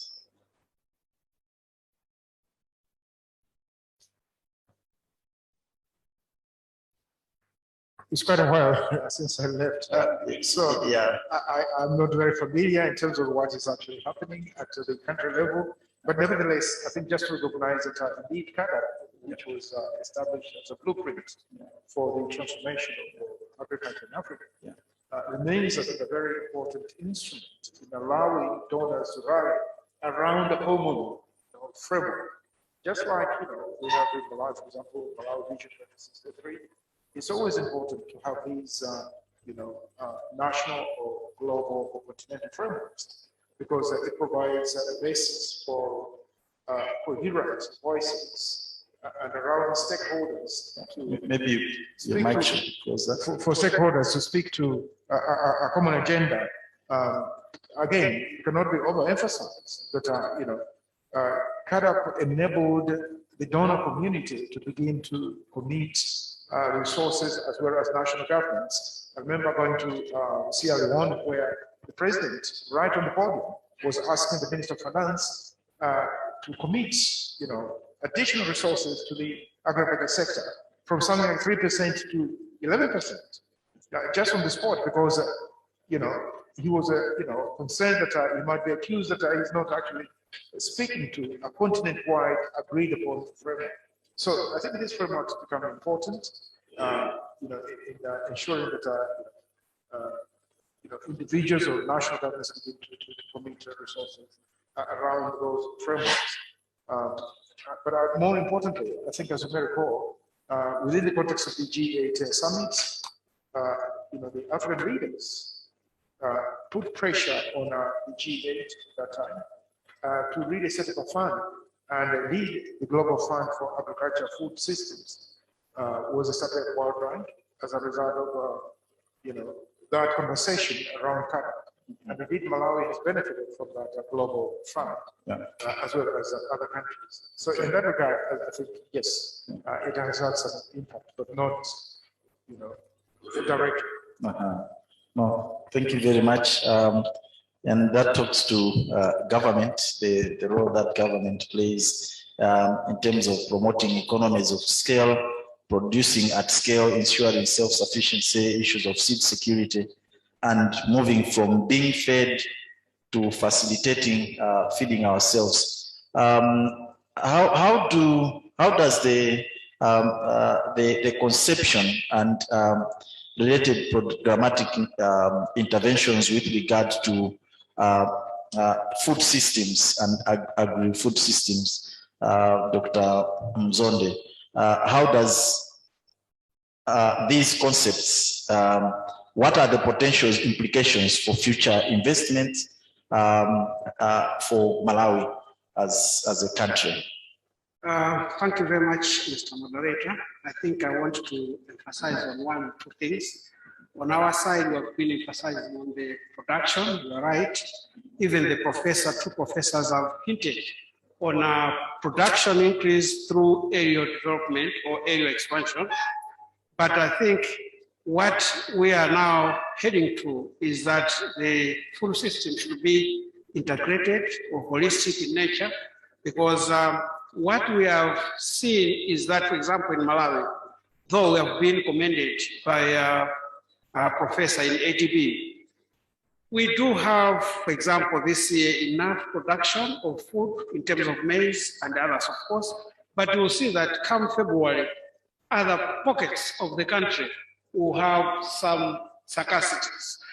That is not what sustainable food system is all about. I think it should provide food to everybody at any time, at any place. So I think that on our side, the issue is how can we sustain the productivity to make sure that the demands are to be met at all the time. For example, it has been said that, yes, we have made the current target of 10 and above, but the question is, what is the quality of that expenditure within agriculture itself? You'll see that extension, research is not very much catered for. Why are we concerned with that? The concern is that I think we are moving in a way that we are facing a lot of disasters. We need to develop research products which can be resistant to some of these issues. But that alone is not an issue, because we can have a lot of research technologies, but without translating them to the common language for the farmers to understand, nothing will move. Yes, Bunda has said that it has got a lot of other technological issues, but we need to translate that to the language which farmers can understand. So extension is also an issue. Not much is also happening there. Yes, we are meeting the current target, but we need to have more focused sort of approach to make sure that research is generating knowledge, extension is interpreting that to the farmers so that they understand how they can use those research technologies to improve upon their productivity. We are, of course, operating very below the yield levels. For example, in maize, we produce less, I think less than 3,000 metric tons per hectare, which is far much below the potential 5, or even in some cases 10,000 metric tons per acre. So we need at least to move into the investing, as the previous speakers have said, in agriculture, in terms of research, development, and extension. We, of course, need to play it right in coordinating the activities in the agriculture sector and beyond. Why am I saying beyond? It's because even you see the market infrastructure in Malawi is not as good. If the shock strikes our side, I mean, you will see that people can suffer some hunger for some time or hours without food able reaching their destination. Maybe the road network is not as good. We need to have this harnessed into our food systems, market system to be in the food system. And all these together, holistically, should be supporting each other so that when the need is there for us to have food, when we have some problem, we should have it in time. When we need food in terms of spaces, in Chiba, Sanje, we should have food in those areas in time so that people should not sleep on an empty stomach. Thank you very much, emphasizing the point of holistic approach. I think at this point we would want to open the floor to questions and comments and other raising issues from the people that are inside here, as well as those that are online. We will be having some feed for people online. I think we have about 15 or so minutes. So my request would be that if you're making a point, be succinct, straight to the point. If you have a question, please also be succinct, straight to the point. I would like to maybe take 3 comments and questions from the room. I recognize Professor Chomoa Mikeka. Any other hands? Him, and then you at the back. Please do remember to mention your name as before you speak and be straight to the point. Thank you. Thank you, moderator and my colleagues and the presenter ADB FTD. From the Ministry of Education, Director of Science, Technology and Innovation, and we are pleased that science, technology and innovation has been isolated and hit hard on point number or recommendation number 2 as the only way to make useful agriculture. I wanted to highlight that the National Development Agenda, Malawi 2063, page 36, enabler number 5, does highlight that human capital development, which also has been highlighted here by the eminent speaker, is critical as an actor to make this happen. And I wanted to say that SADC members states have been urged in decision number 5 that member states should establish centers of excellence, specialization, technical and innovation hubs. And looking at the scoping and mapping report that SADC has produced recently, 141 value chains have, institutions have been identified in the SADC region, mapping to 40 agricultural value chains, of which only 3 are coming from Malawi. And out of those 3, only 1 links to agriculture. And I wanted to disagree with the presenter that we are doing well. In fact, we are doing very, very poorly. And perhaps we need to, this is an area which we need to We were frustrated as Ministry of Education, and based on the urgency that we got from SADC, decision number 5, we made a deliberate decision to engage all the higher learning institutions to think and reorganize ourselves regarding centers of excellence, but also centers of specialization, those which are present but or existing, but also those which are conceptualized. We have done great work in that process, working with all the universities in Malawi, that we have identified 21 centers of excellence and specializations, but also 14 conceptualized. We are glad to see that in there are mappings of issues of technology, innovation, marketing, all the value chains aspects. And we'll be engaging SADC so that we can have a corrigendum and addendum to the scoping and mapping exercise. Our bid is to make sure that we support these identified centers of excellence within the institutions and also specializations, particularly those which in this case now do align to agriculture, because agro-processing and agricultural value chains is very critical. Thank you. Lastly, very lastly, I wanted to look at what we had earlier. There was a mention that we have 3 value chains: maize, soy, and groundnuts. In all what we have studied, groundnuts is not featuring based on the competitive index definition or criteria, which is linked to vertical, horizontal states of integration, but also the SADC exports integration.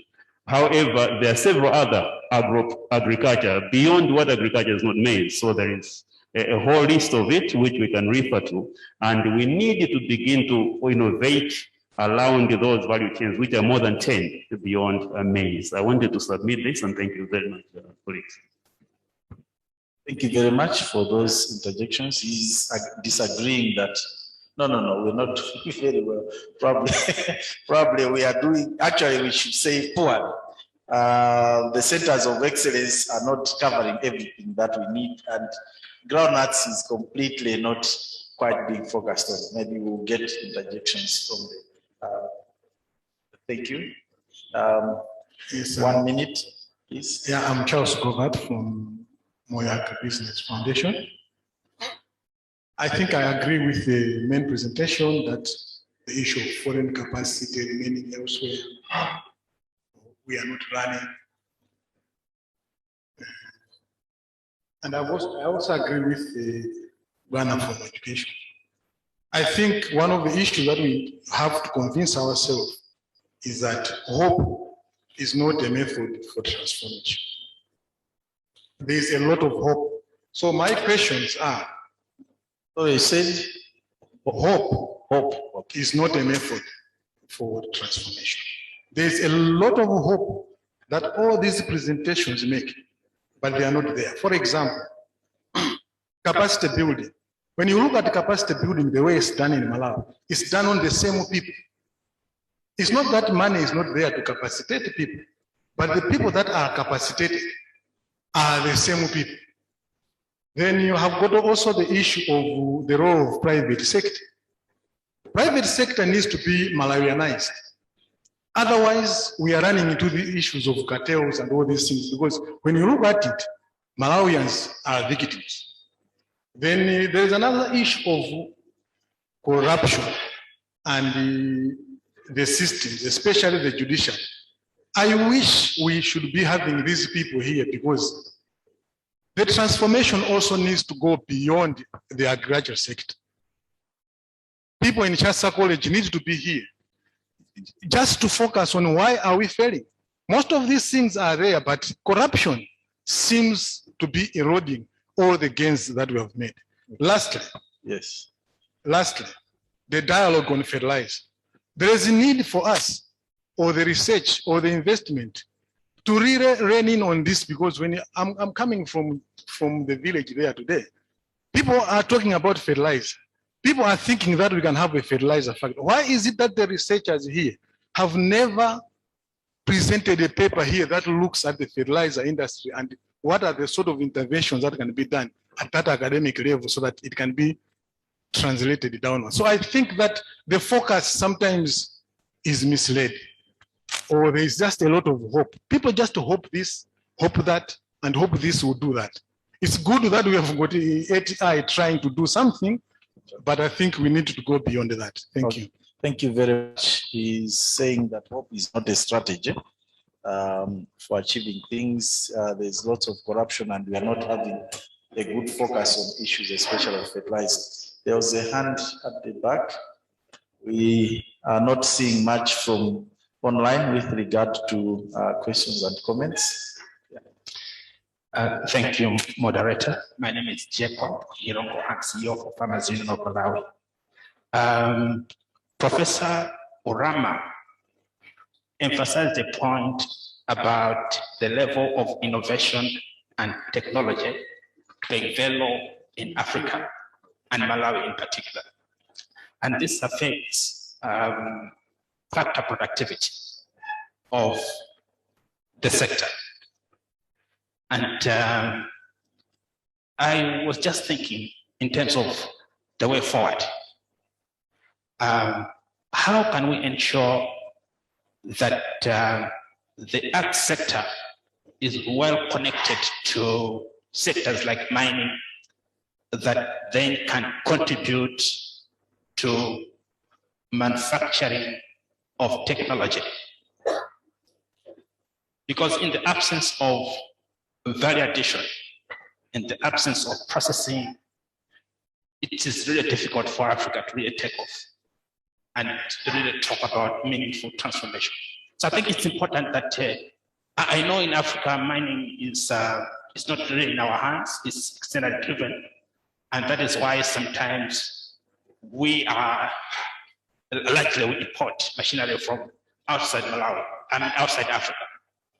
And so I think this is an area that we also need to look at in terms of how can the mining sector contribute to technology development that can then facilitate value addition in the ag sector. Thank you. In other words, you're asking how can we make sure that the iron ore and the other minerals that we are producing in Africa are feeding into agriculture technology. Thank you very much. So we have 3 questions that we would like to respond to. The first one was the issue of us not doing very well. I thought maybe principal of Dr. Mwangwela and maybe Dr. Mzonde from Ministry of Agriculture could say something about it. You can start. Education is saying, no, we're not doing very well. We are saying we are making progress, but I think we are not doing very well. And groundnuts value chain and that sector is not quite featured. What do you have to say? Yeah, thank you very much. I think, yes, as I said, that under Cardiff we are meeting the target, but within the economy, I think we need to do more in order to have an impact. I was, for example, talking about 3 metric tons, less than 3 metric tons of maize produced per hectare versus the potential of 5 or 10. That shows that I think we are still short of what is required in terms of the increasing intensification, as the first speaker was talking about. So we need indeed to intensify our agriculture. We need to have technologies which can be talking to the today's needs, and that is only through research, development, and extension, as it has been stated already. But to some extent, yes, we are doing something, but we need to intensify some of those issues. Okay. In capacity building, definitely, we see that if you move to the EPA level, at the extension level, you will see what I'm talking about. Mm-hmm. The infrastructure is really requiring us to do something. The numbers of the extension workers need something from us to add. So all those, yes, we need to do some needy food so that we boost our agriculture sector. Okay. So an acceptance that probably there are gaps that we can fill, exactly, and that can be done. There was a hand also from Professor Urama online. I will give you a chance just after Dr. Mwangwela has said something.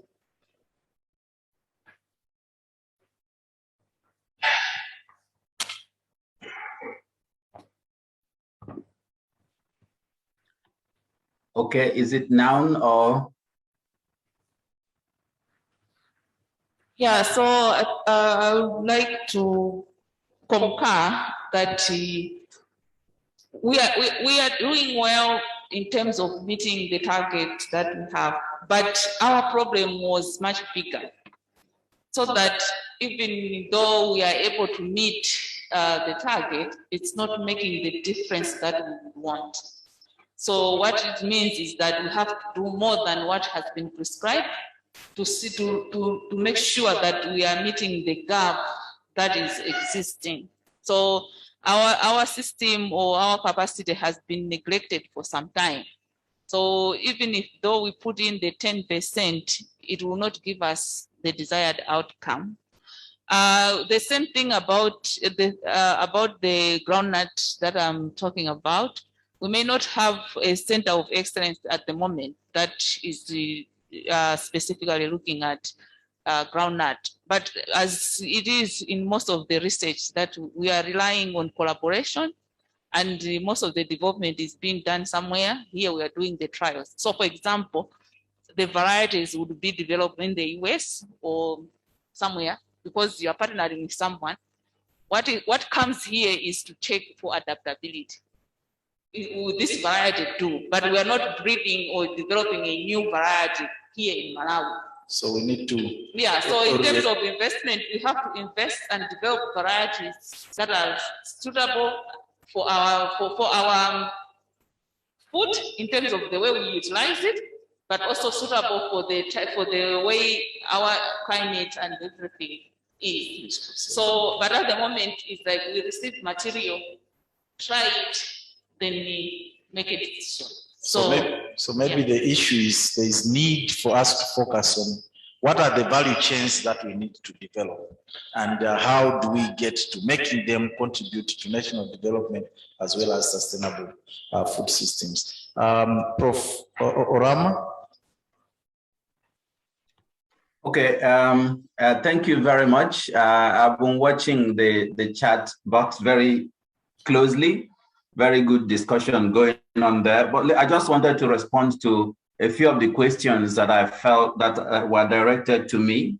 One is from my friend and colleague, that spoke first, from Richard, saying, what is the African Development Institute going to do with regard to filling this gap of capacity for African countries? Now, I would like to thank him and a lot of colleagues from Malawi as well, and many who are seated here, even from the US, on the support that we got when we were trying to renew the capacity development strategy for the bank. The good news is that strategy has now been approved by the board in July, and is now in force for implementation. And one of the key action points there is for the bank to establish a knowledge and capacity development trust fund for Africa. So that fund will be doing exactly what was being called for here. So we'll be liaising with you in terms of trying to make that happen. Now, I saw on the chart issues around indigenous foods. What food systems are we talking about? And that's a very crucial question that is often overlooked, because African staple foods are very crucial. And just like in the health sector, malaria has been there for many years. We don't have a vaccine and so on, because the research and technology development is not going in there. So, and you don't expect people who don't have cassava to do research on cassava for us.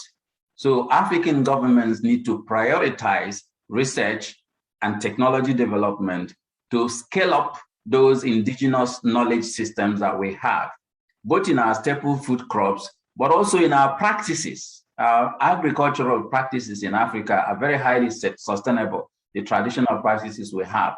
But the technologies with which we are doing them are not productive. So we need to try and marry that sustainability and the technology that we can use. And I want to commend my colleague from MUST, who, you know, the work that MUST does, I was very aware of it when I was executive director of the African Technology Policy Studies. And I agree with her that African youths and women have what it takes to come up with the best technologies we can ever ask for. And surprisingly, my experience when we had a technology innovation fund in the ATPS is that the people who were really winning the grants were not graduates. Some of them didn't go to secondary school. So how do we step away from this talking to ourselves? Because here we are speaking a language that maybe some Malawians don't understand. How do we bring them in to make sure that that happens? I think this is another key thing that I want to draw on, that we need to embed our tacit knowledge also with the modern knowledge that we have in order to move things forward. And I agree with most of the other points that has been made. The important point is creating a plan. Can the Malawians, all these institutions that are here, come together and have a plan for agri-food systems development in Malawi? And make it a condition that donors, everybody coming to work in Malawi, uses that plan and addresses that plan. That will be a key outcome of this meeting that will make me happy. Thank you very much. The very, very wonderful sentiments and issues being raised there.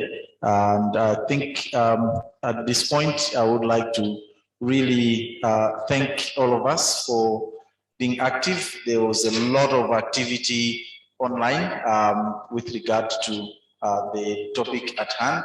And I would like to ask all of us also to clap hands for our panelists for really doing a good job. Discussant. There are quite a number of take-home points that we would like to have in terms of the way forward. And I would like to request Dr. Thomas Montali to come and present to us what would be the take-home messages. What should we take away from this? Is a policy dialogue, and policy dialogues should always bring issues that we can take away in order to make things better and help us excel.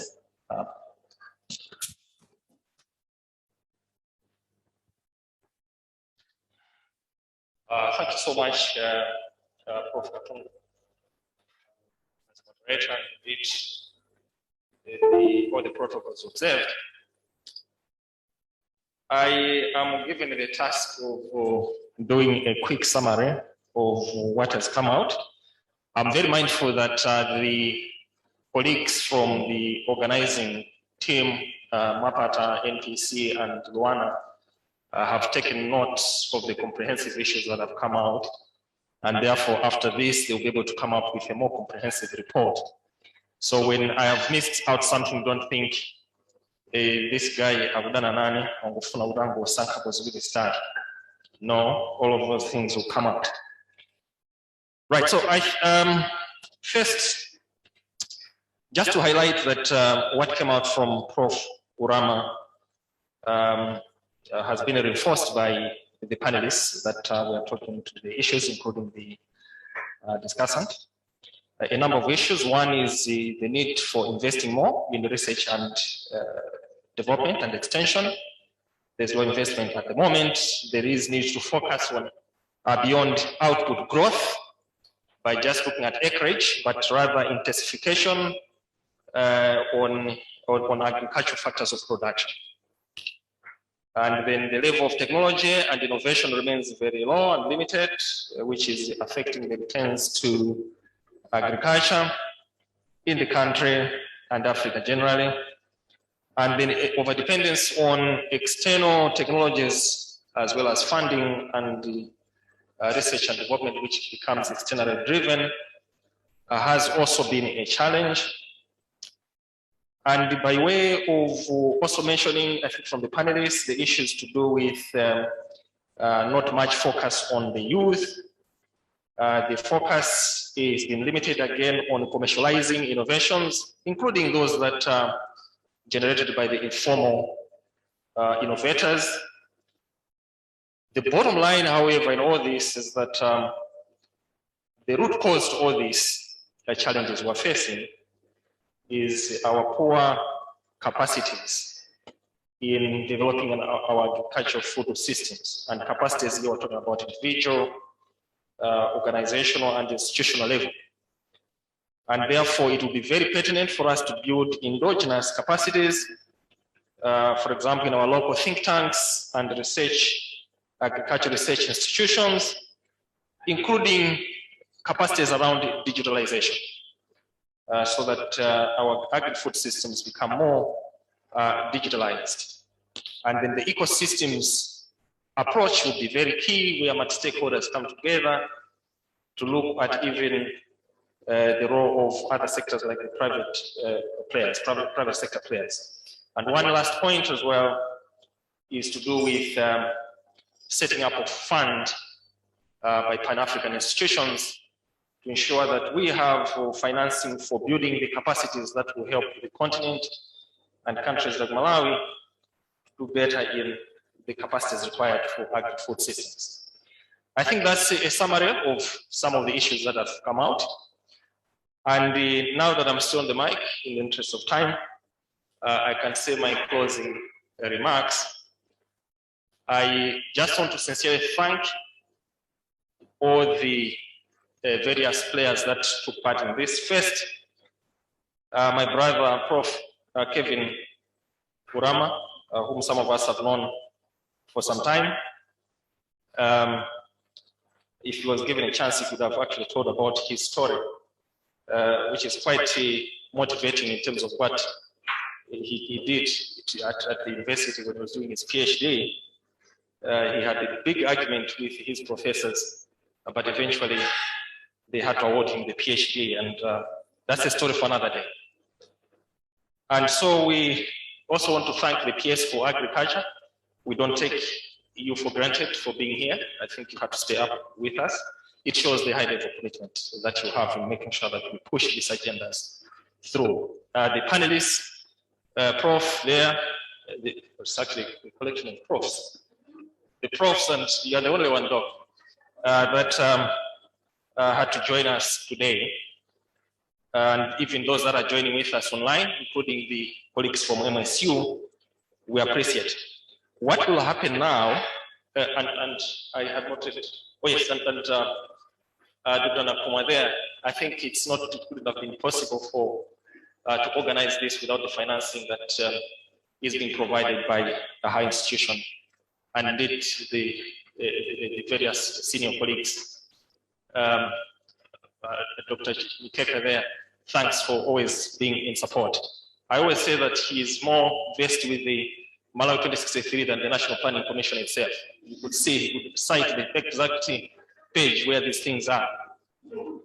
Having said that, the next step would be for us to put together the action points around what will come out of the report of this, because we want to make sure that we go beyond talking, to make sure that we operationalize. So we'll be engaging further, for instance, the Ministry of Agriculture and other relevant stakeholders on how to take these issues forward. Otherwise, let me thank you all once again and pass back to the moderator, Prof. Thank you.